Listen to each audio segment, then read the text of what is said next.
In most healthy people, the immune system is precisely balanced, allowing the body to achieve a biological homeostasis, or the self-regulating process by which the immune system maintains stability.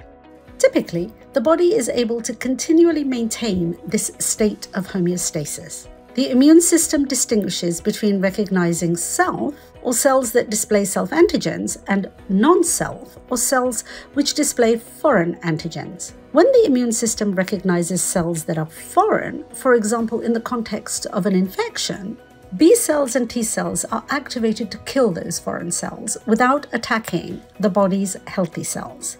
Occasionally, the immune system malfunctions and is unable to distinguish between self and non-self. This can result in the immune system attacking the body's own cells, thereby causing autoimmune disease.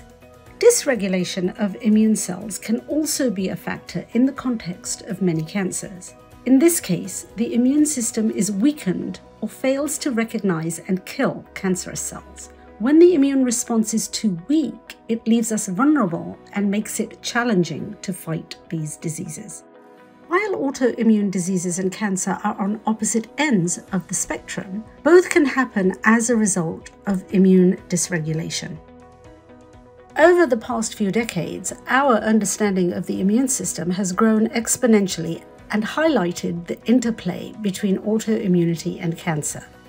At Cullinan, we have deep expertise in harnessing the immune system to help achieve the optimal balance of homeostasis.